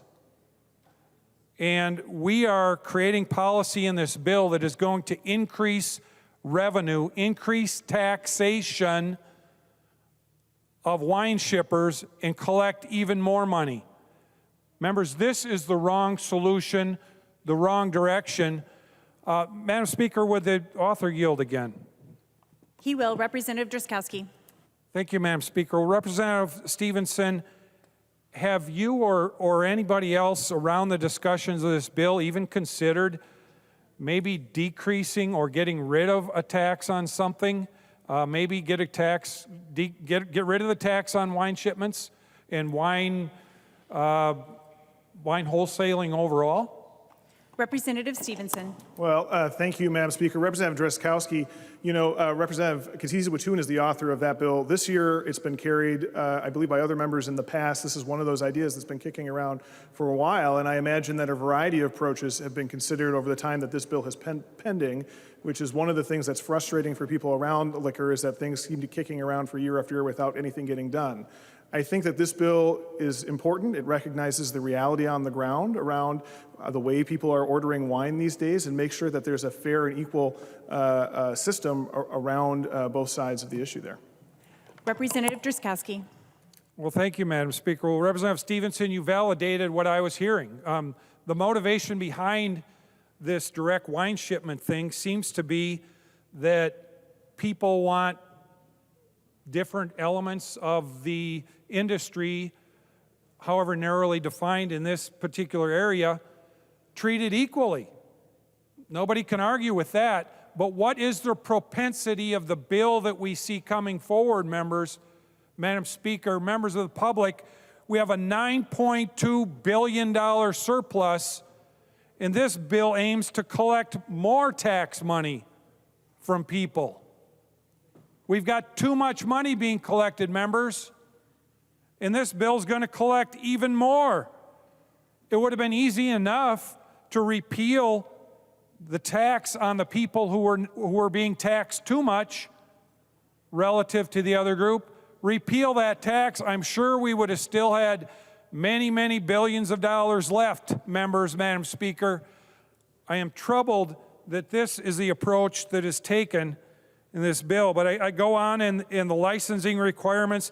A direct ship winery must apply to the commissioner for a direct ship license. So members, now they got to get a license in order to ship wine to Minnesota. In addition to that, if that's not good enough, we create a government big enough to go after the common carriers. So if you look at page 20 of the bill, each common carrier that contracts with a winery under section 348.417 for delivery of wine into the state must file with the commissioner a monthly report of known wine shipments made by the carrier. We got the wine tax police out there now in the bill, and we're going to chase after truck drivers and say, show us your records. We want to see how many bottles you shipped. That's what's in the bill, members. Read page 20. We could have easily done this much more differently, members, Madam Speaker, by simply getting rid of the tax. But this instead increases the tax overall and creates a whole bunch more government. We're going the wrong direction, members, Madam Speaker. Please vote no on this bill. Let's preserve at least some element of freedom for the fine people in Minnesota that are struggling under the oppressive taxation and regulation that this huge government is bearing upon them. Thank you, Madam Speaker. The member from Ramsey, Representative Becker-Finn. Thank you, Madam Speaker. That was a fun act to follow. Regarding the council, folks have heard me talk about for years about the problem with us moving a lot of these provisions forward. A lot of us have been working on this for many years and in a bipartisan way. And, you know, I've talked a lot about what's wrong with any setup where a couple of guys in a room get to make the decisions for our state. And the way that we push back against that is actually to have a bill before us that each of us as elected officials gets to vote on. I also have news, members. You don't actually have to care what lobbyists think. I've been really clear about that when it comes to liquor issues for years, and they've probably said some not nice, they've probably talked motives about me, and I don't care. And neither do you. You don't have to care either. You don't have to care what lobbyists think about this bill. You don't have to care about what they think moving forward. And unlike maybe you don't want me to come back either, but I'm definitely going to be back here next year, and I definitely don't care about any agreements made by lobbyists in rooms in this building or otherwise.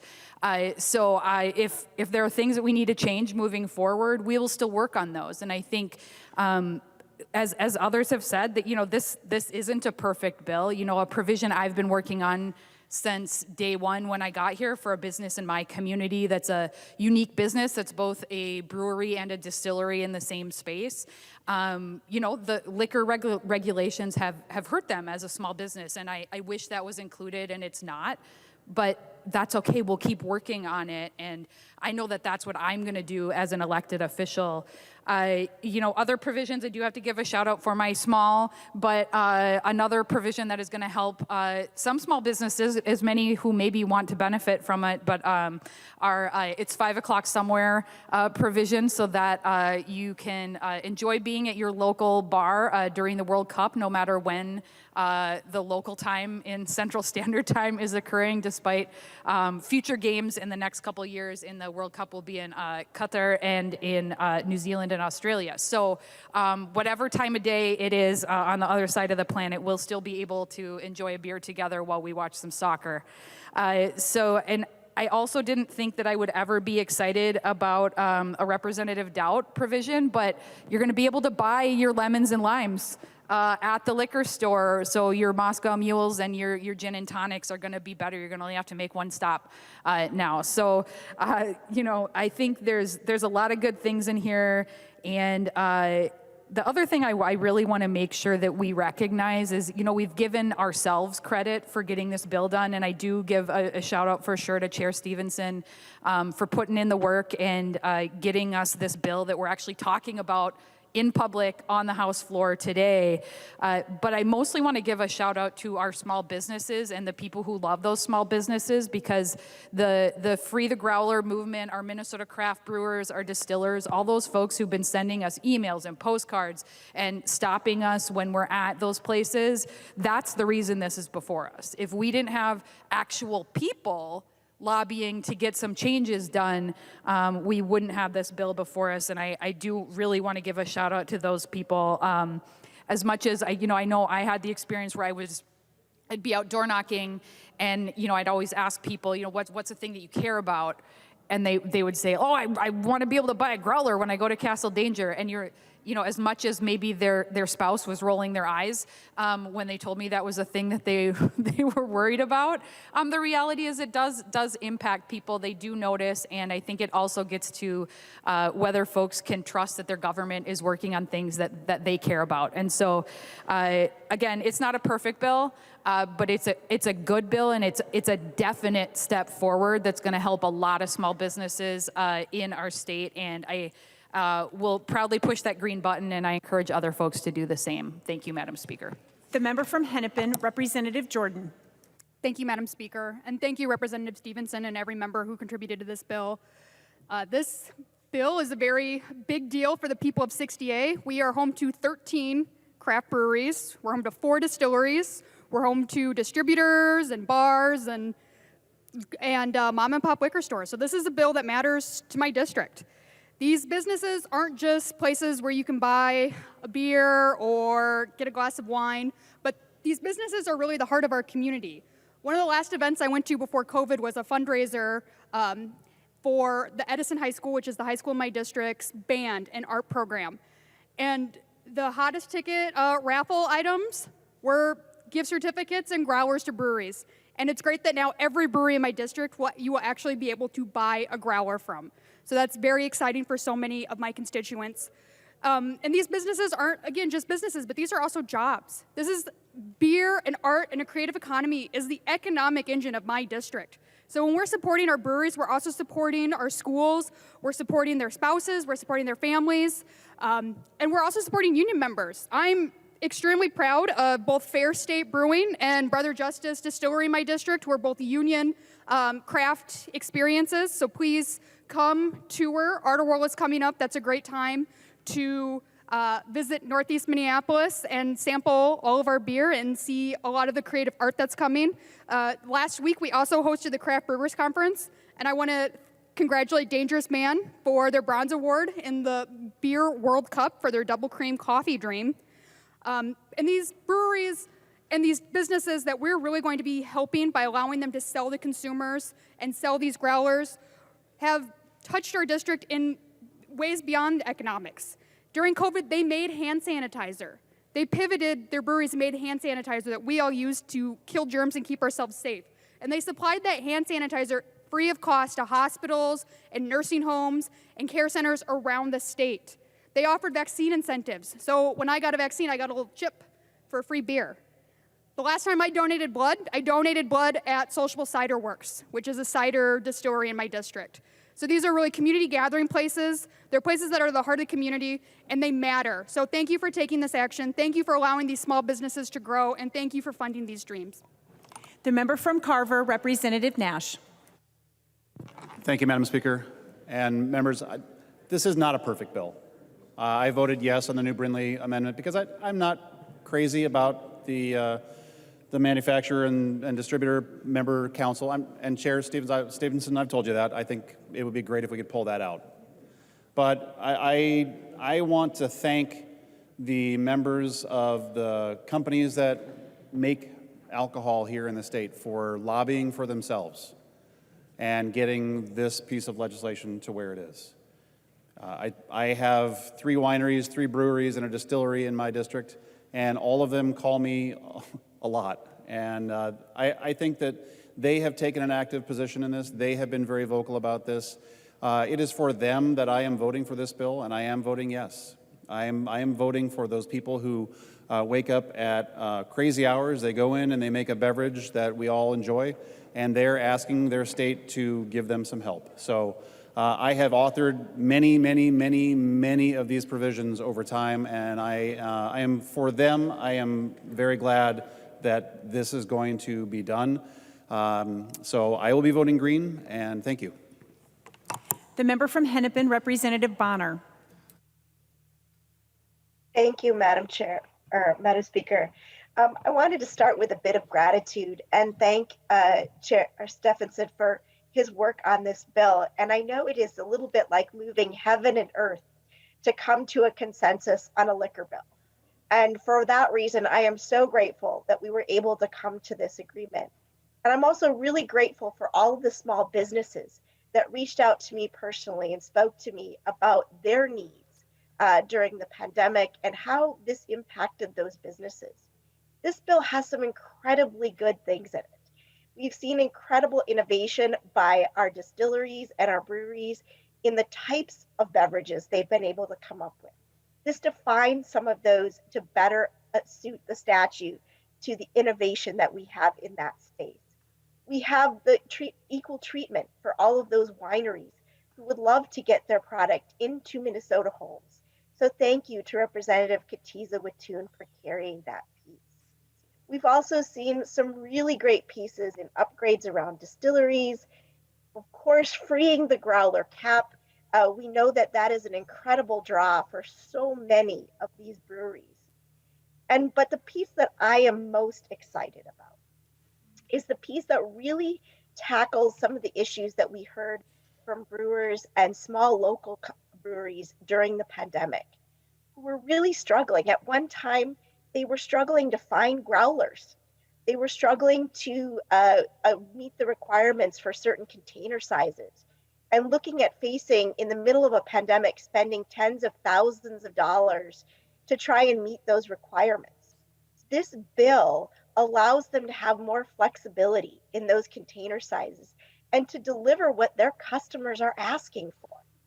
And so for that reason, I am delighted that that provision is in this bill, that consumers can be able to gather in this local watering hole, this gathering space, to be able to enjoy the community, to enjoy the great outdoors, and enjoy a good beverage. And so I want to thank all of the individuals in this bill collectively for their hard work and determination, and to Representative Stephenson for moving heaven and earth to get us here. Thank you so much, and please vote green. The member from Candy, Ojai, Representative Miller. Thank you, Madam Speaker. I want to make comment based off of the comment that Representative Becker-Finn made, that we don't have to listen to lobbyists. I agree, as individual members, we don't have to listen to lobbyists. But the chair of this committee said specifically during Representative Munson's amendment, to where one lobbying group that was actually speaking against one of their own members, he said, unfortunately, and I'm paraphrasing, so I apologize, Representative Stephenson, but that I don't have the words exactly, but unfortunately, because there is someone that came to the table that is speaking against this, we have to have agreement, and so we're going to vote this down. And so what Medelia wants to do. I don't know if all of you know the whole story. I've had the privilege of hearing about it, hearing about Representative Munson, how hard he's fought for his town. That they're totally being rejected on something illogical. Everyone in this room, in this body, would support what Medelia wants to do, but because one lobbying group said you can't do it, it's killed. So this group that's being formed, and that very disturbing memo that I think is now being circulated to a whole lot more people, that basically says we're going to agree to kill anything that comes before this body, and all it takes is just one to kill something in this bill. I don't understand why it is that we want to have this council, and why this council is so important. I agree with Representative Nash. There are some things I know he's been fighting on to get here, but it's like making a contract with the devil just to get a couple good things out of this. I have no idea why we have to build a bill like this, and I know that when you have compromise, what you have is everyone's a little bit unhappy, is what I always say. But it just seems like, just with the effort to finally say yes, we do have we have a liquor bill, that we're willing to just compromise so much and give a handful of people what they really want in order for them to agree to just a little bit. I think this is bad policy, members.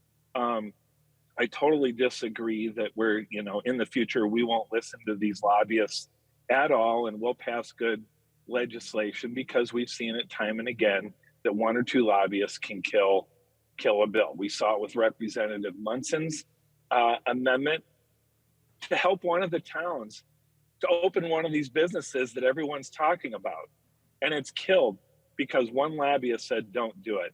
I find that very disturbing. Thank you, Madam Speaker. The member from Chisago, Representative New Brindley. Thank you, Madam Speaker and members. This is a tough vote today. There's a lot of good in this bill. There are provisions that I have supported for a long time, particularly when it comes to the brewery I have in my own district. But that's what we do here. We do hard things, we make tough decisions, but at the end of the day, we work in the best interest of Minnesotans. That's our charge, that's our job here. And so I know that there are folks in my own district who will be mad at me when I vote no today. I know that I will not make everyone happy, but as it turns out, I can live with the consequences of knowing that I am doing the right thing. I am happy to live with those consequences, whether it leads to some discomfort in the future for me, whether it leads to uncomfortable conversations. I am happy to take that heat for doing the right thing, because at the end of the day, this bill is bad. This bill, as we noted earlier, furthers the politicization of liquor regulations in Minnesota. This bill codifies a critical piece of this off-book, wink and a nudge agreement between the parties working in their own self-interest. This bill creates a council charged with its own self-interest. This is unprecedented. This is not how we work. It's unprecedented and it's ugly. I should note, it was noted that folks had not seen it. You each have an email in your inbox where you can see these documents from, the email came from Nashri Ovio. That's where the documents are found if you have not yet seen the agreement and if you've not yet seen the letters. But the agreement is there, and I strongly, strongly, strongly urge you to look at that agreement before you vote today. Someone texted me and said, the use of mob boss politics is beneath you. I don't know, maybe it is, but it's accurate. It's accurate. We've never seen anything like this. And we certainly have not put into law special counsels, special access to legislators for folks working in their own self-interest. This is a bad bill. There are good provisions. There are things that I've supported for a long time. But this is a bad bill, members, and I would urge a no vote. The member from Stearns, Representative O'Driscoll. Thank you, Madam Speaker and members. I want to, in the way of full disclosure, let you know that I voted for this bill coming out of the Commerce Committee. And I am not above saying that when I get more information and I learn more information, that my mind can be changed when I get good, solid information. I want to share with you why I am be a no vote today. And I would ask that you also consider these thoughts as you make your decision as well. Number one, the agreement that we've been hearing about, whether it is an inked agreement or whether it is an agreement that is a handshake. I have a problem with that because it says for 5 years, the players to this agreement will not approach the legislature to ask for law changes. They will not approach the legislature. According to the agreement, if legislators approach them, they're supposed to, for lack of a better term, rebuff them because of the agreement.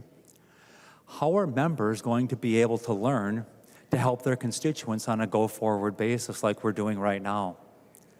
If you've been around in this institution for any period of time, you know that the liquor bill and the bill we've got tomorrow, gaming, it's sin week here, sin bin week at the legislature, right? Knows no real political lines of Democrats versus Republicans. It's kind of a mixture of both. Let me tell you why I think that it's a problem for a 5-year agreement. There will be 3 election cycles that will affect this chamber, where those conversations cannot, shall not, and will not happen in accordance with the agreement. That's the 2022 election, 2024 election, and 2026 election. 23, 24, 25, 26, and 27. That's how I came to those 3 election cycles. So theoretically, it wouldn't be until January of 2028 that we could be having these conversations. Like I said, I voted for this coming out, and then I started thinking, God dang it anyhow, that's a pretty big pill to swallow. And then I began to think about the fact that this is an agreement that competitors are putting together with one another. And it didn't hit me until I was back in class one day, and I was teaching Chapter 82 of the Minnesota State Statute on licensing law for real estate folks. And by law, in the listing agreement in the state of Minnesota, and by law in a listing agreement, or excuse me, a buyer representation agreement, or a landlord or tenant representation agreement, by statute, bold letters, it must say, fees charged by these individuals are set exclusively and not in conjunction with others or with a membership in a group. And folks, the reason that we have that in our law, and the reason we have that in our documents, is because of the Sherman Antitrust Act of 1890. I realize I'm starting to sound a little bit like Representative Erdahl giving us a history lesson on the floor today, but nonetheless, it's very valid. What's the Sherman Antitrust Law of 1890? It's what broke up Standard Oil, who had a conglomerate and had an advantage in the marketplace. And from the Sherman Antitrust Law of 1890, it now says competitors shall not collude to set prices nor collude to limit competition. And that's the part that sunk the ball in the hole for me on the green. What happens if we're actually encouraging, or not from the legislature encouraging, but others out there are getting together to create a problem for themselves. I don't want that in our Minnesota legislature. I don't want that in our Minnesota wine, beverage, alcohol industry. And so again, I have given a lot of thought on this over the last several weeks since I voted yes on this coming out of the committee. I can't support it today. I think some good public policy issues have been brought up here today. I just shared with you my number one concern. I don't want to put us as a state in a situation like that. So members, thank you for the time and the opportunity to be able to visit with you today. The author of the bill, Representative Stephenson. Well, thank you, Madam Speaker. And I started my comments by saying that after a long time, the liquor bill is here, what everyone's been waiting for. And I will close by saying, unfortunately, another thing has come after people have been waiting for it for a while, and that's election year politics. Because we have heard a heavy dose of it today, a heavy dose of name calling and mudslinging on the floor of the House, and that's really unfortunate, because that's not what Minnesotans want. What Minnesotans want is for us to compromise, to act across party lines, to look at ideas based on their merits and not based on partisanship. And guess what? That's what this bill does. This bill is a compromise. It is what our constituents have been asking us to do.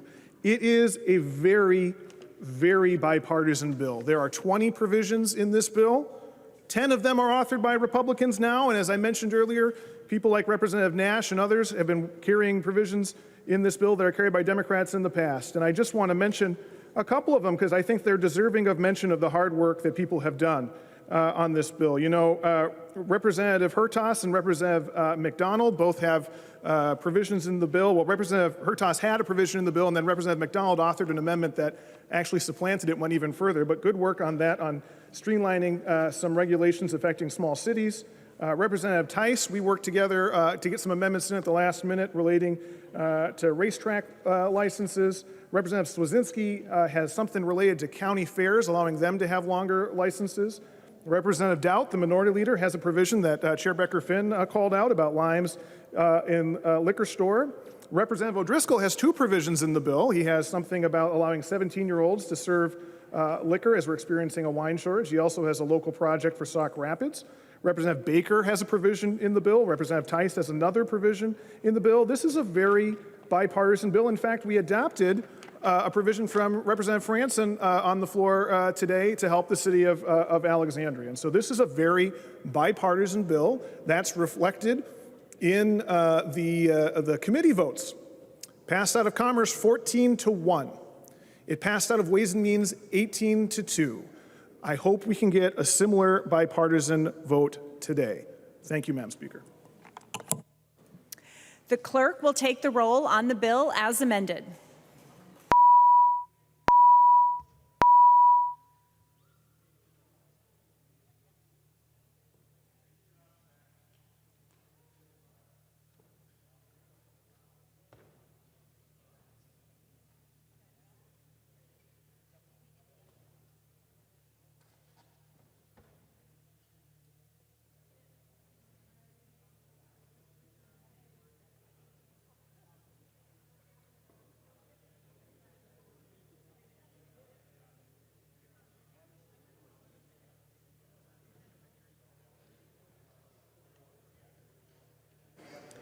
Members, please vote.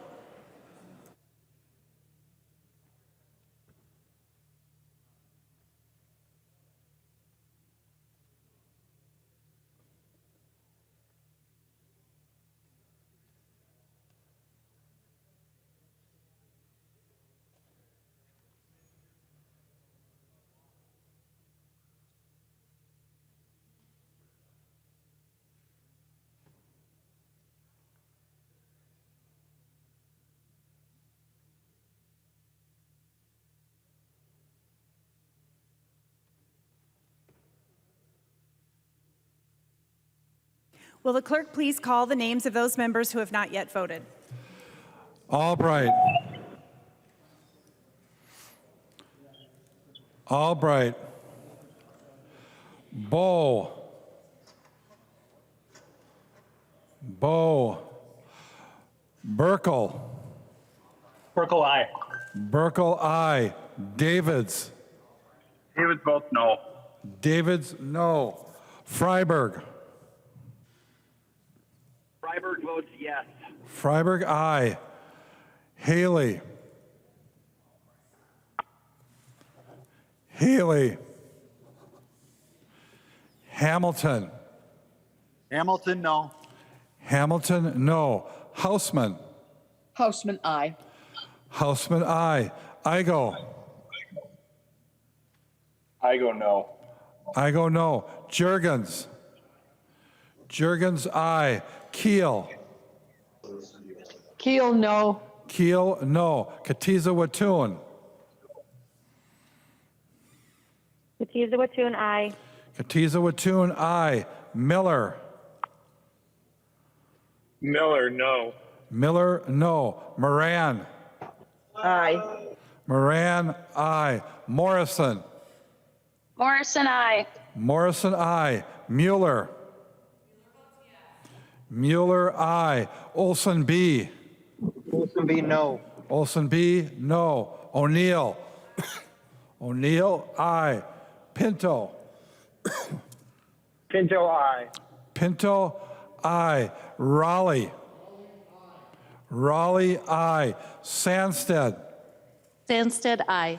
Sandsted, aye. Schumacher. Schumacher, no. Schumacher, no. Thompson. Yes. Thompson, aye. Torkelson. Torkelson, no.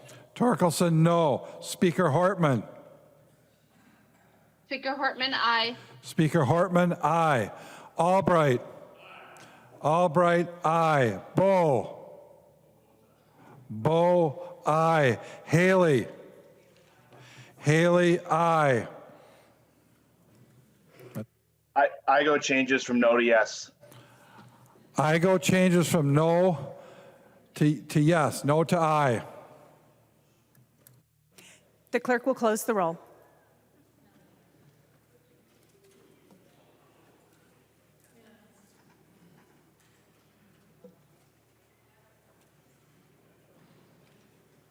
There being 85 ayes and 48 nays, the bill is passed as amended and its title agreed to. Without objection, we will resort to reports on standing committees and divisions. A copy of this order of business is online. If there is no objection, the reports will be adopted. Hearing no objection, the reports are adopted.